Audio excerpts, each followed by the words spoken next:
Well, it's Saturday, and you all know what that means. AEW Collision, of course. We're going to go from everything from A to Z, featuring many matches, of course.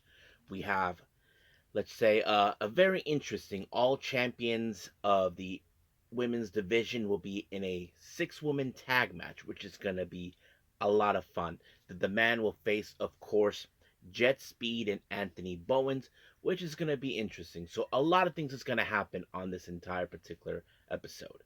And then, of course, we wrap up our episode as usual with some news updates. Give you guys updates on what's been happening in the world of pro wrestling, such as what events the promotions are throwing out, who's booked, what matches are set, including developments that are happening in the world of pro wrestling. However, if you guys don't watch none of my news updates, I believe you don't want to miss out. As you probably know, something very interesting took place this weekend, of course, in Stardom. So this is something you don't want to miss. So this is, you got to check it out. So let's get ready for another episode of Deleted Wrestle Zone.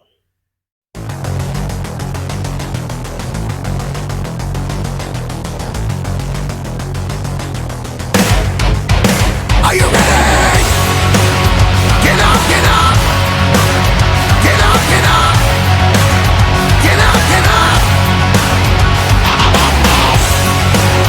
Get up, get up! Get up, get up! Get up, get up! Hey everyone, welcome to Deleted Wrestle Zone, all things that is pro wrestling with AEW, NXT, New Japan Pro Wrestling, TNA, the National Wrestling Alliance, various promotions, wrestlers, matches, and championships. I am your host, J-Rod here. So, if you are new to the channel, welcome.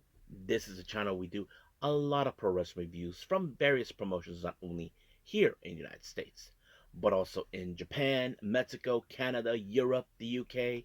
Anywhere pro wrestling is not as big, but it continues to grow. We also, of course, do discussion videos, talk about various topics such as the wrestlers themselves, the promotions, factions, storylines, whatever we want to talk about.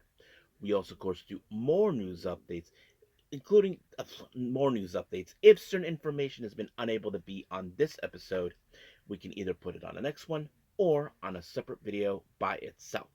We also, of course, do real-time news updates to keep you guys on alert if something has happened in the world of wrestling that needs to be addressed ASAP.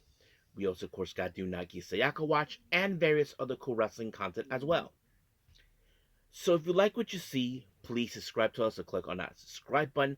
You'll be getting a lot of daily reviews and other cool wrestling content as well. But if you like this episode, please give us a like on the like button or a nice comment in the description down below. Now, enough with the yapping, so it's going to be, of course, a one review episode only. So we'll leave things as it is as this moment. So let us begin with AEW Collision.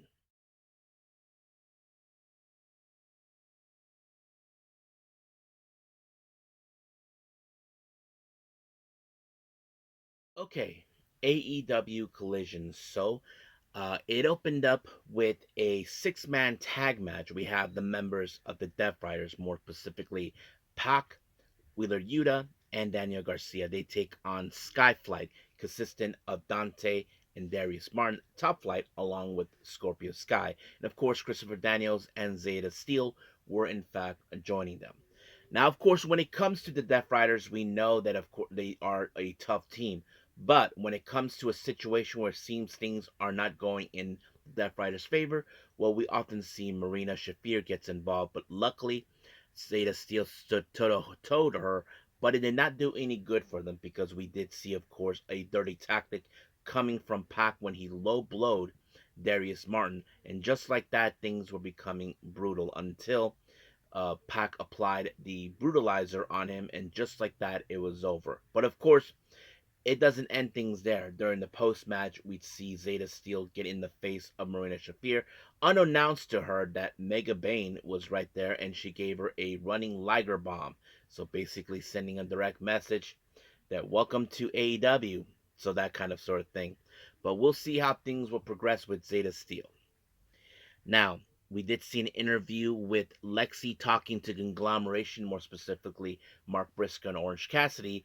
Well, Roderick Strong, he doesn't consider himself as a member, but of course, they have something in mind, which is the Don Callis family and the Death Riders. So that's often in mind because don't forget, guys, the Don Callis family are determined to regain the TNT title that they felt was taken from them. Well, that's going to take a while until the right perfect person to take it off from Mark Briscoe's hands. So we'll just wait and see what happens. Now, our next match, we have, of course, Brody King, as you all know, as a member of the tag team Brody Itoh. Well, he ends up in a match against Barrett Brown. Many of you may remember him.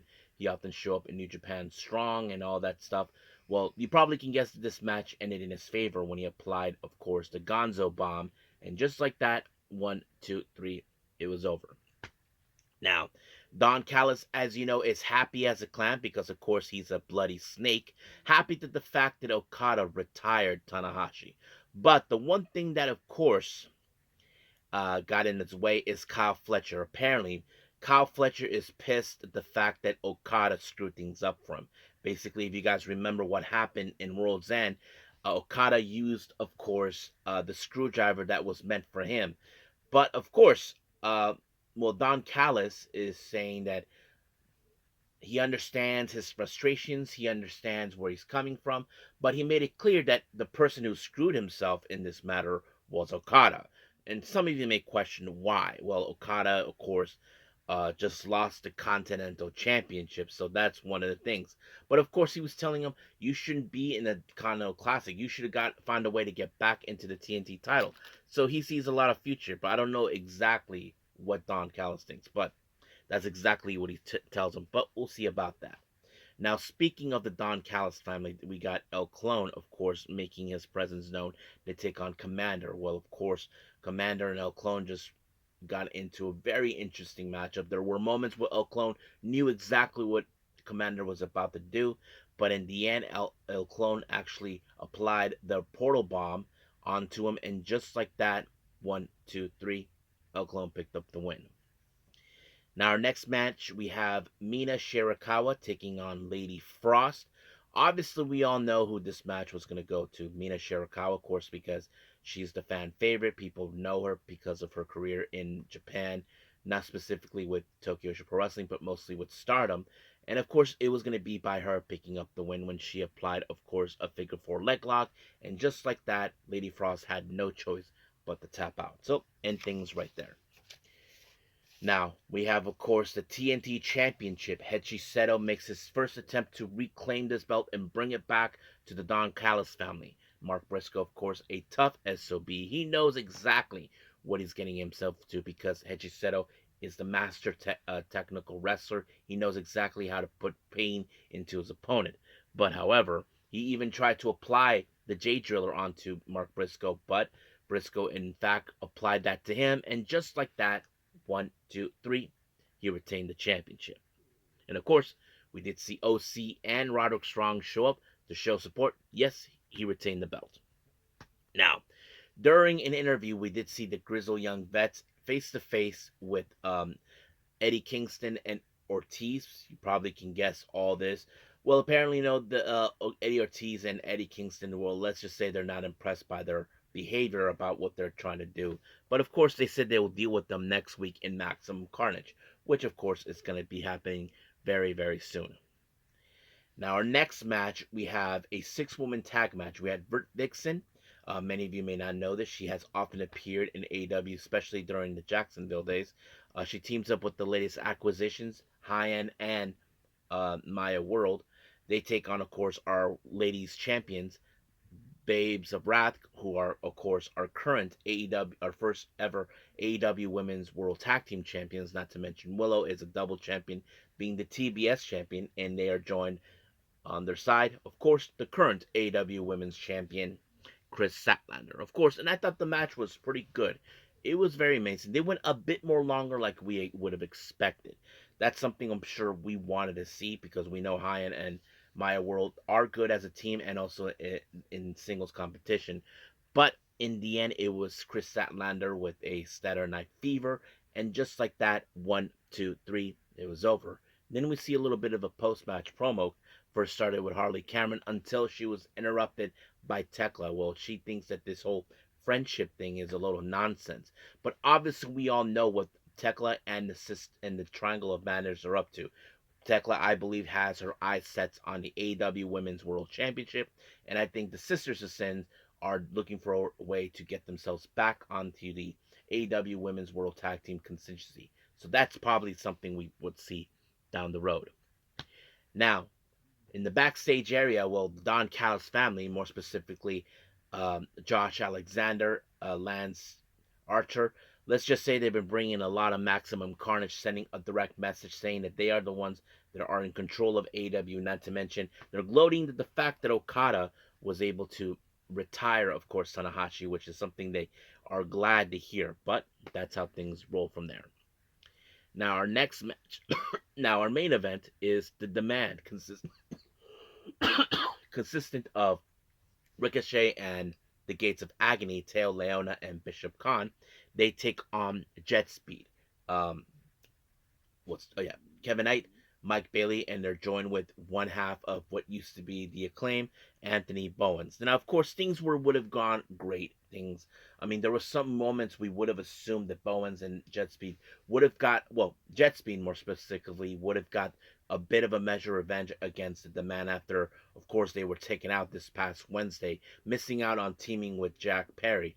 But unfortunately, that didn't do any well because it was Bishop Khan that picked up the win onto Bowens, and just like that, 1, 2, 3, it was over. And then we did see a beatdown coming down, and of course, Max Caster showed up.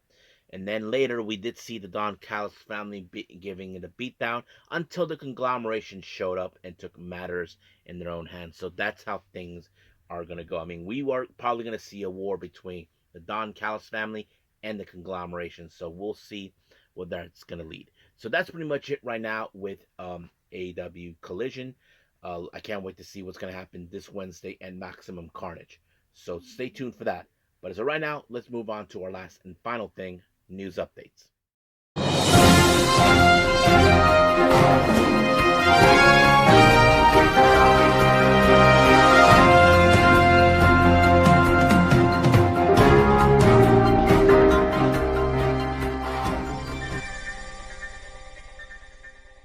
Okay, so welcome to our news updates. So let's begin, of course, with upcoming events.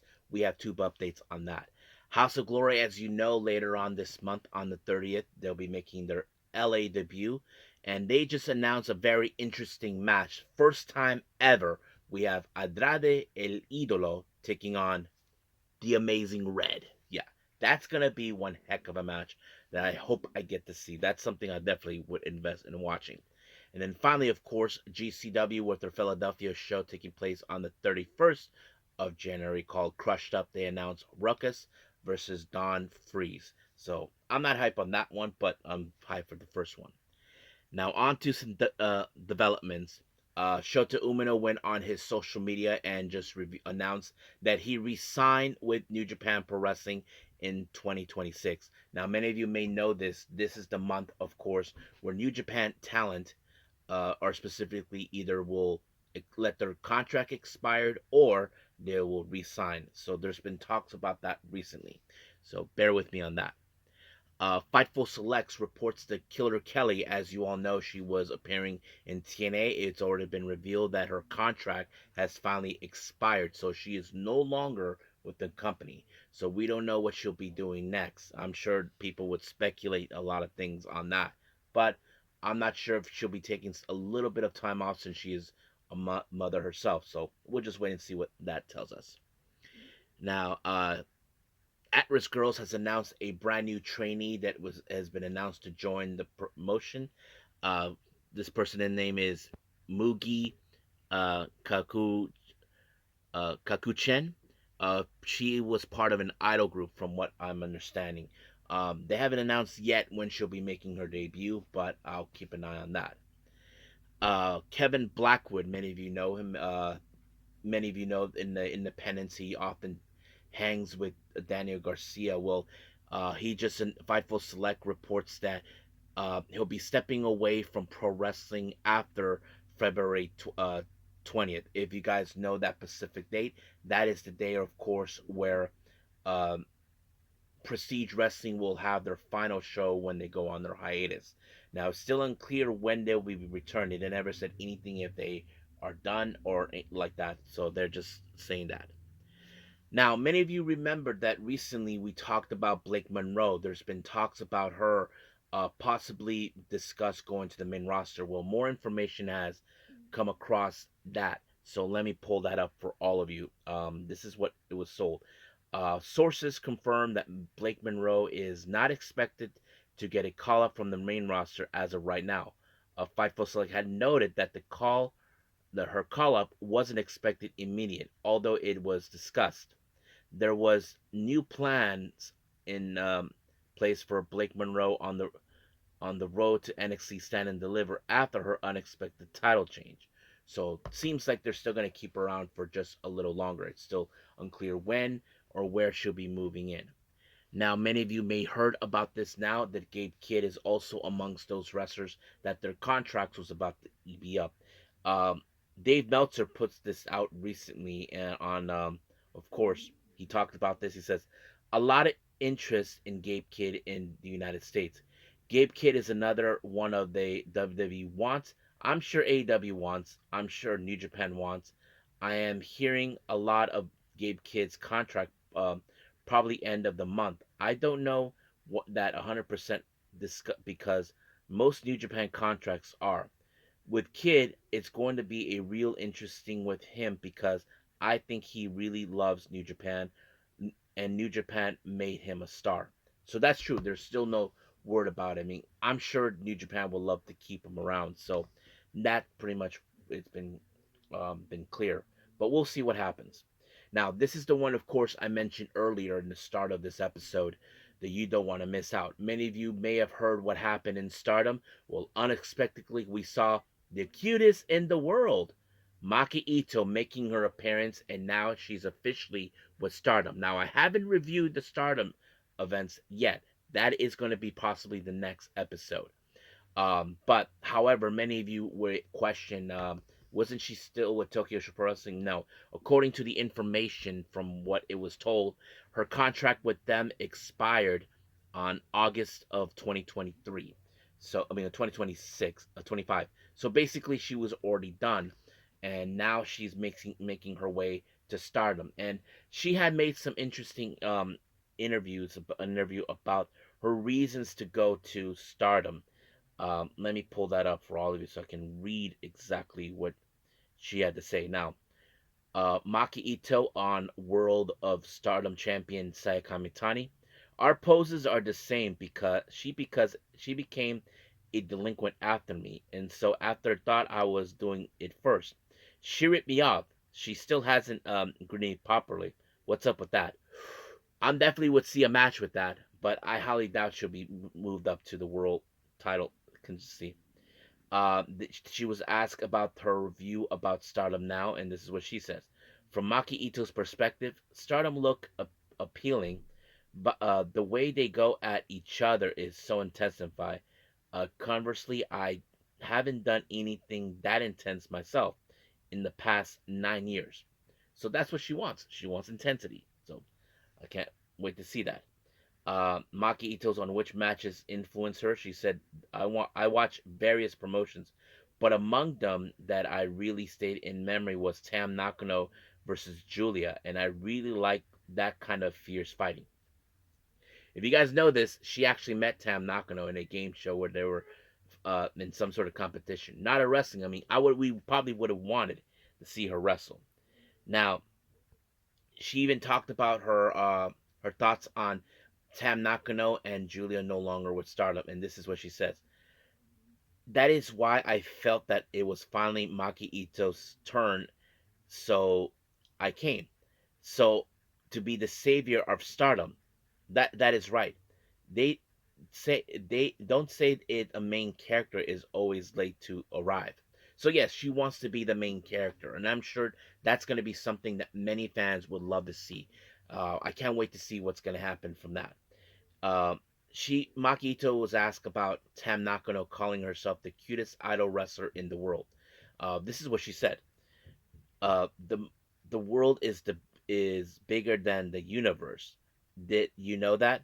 The world encompasses the universe. Therefore, Ito is the cutest in the world. So basically, she's saying that the world is better than the universe, that sort of thing. She even saying consider going overseas. Um, I still have ambitions toward America and the world, but I think that I will like hard work hard there.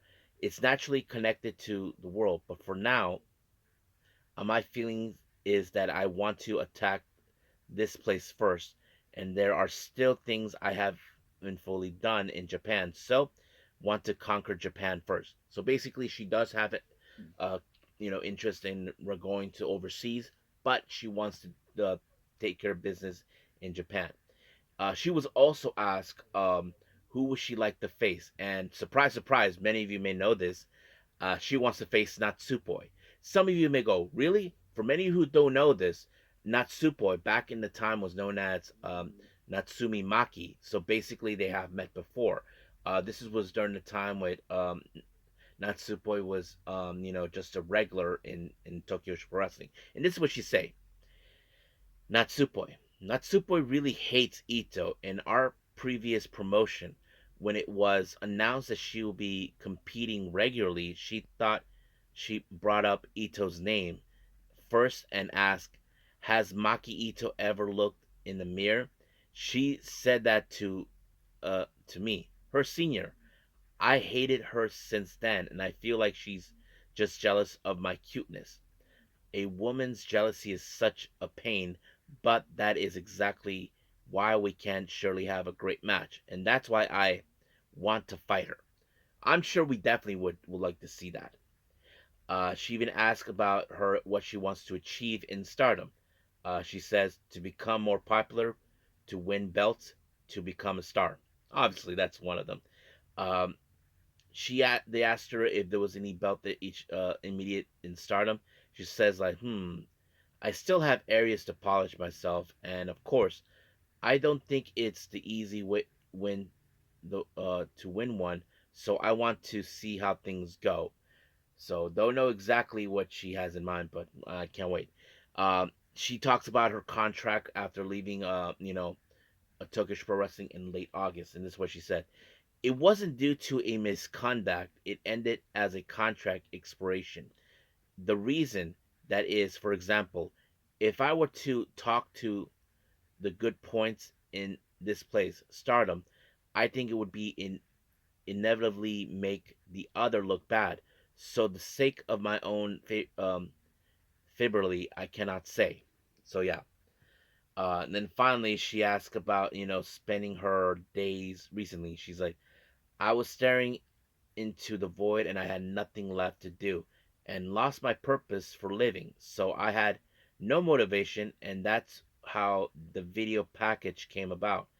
That was Maki Ito's genuine daily life.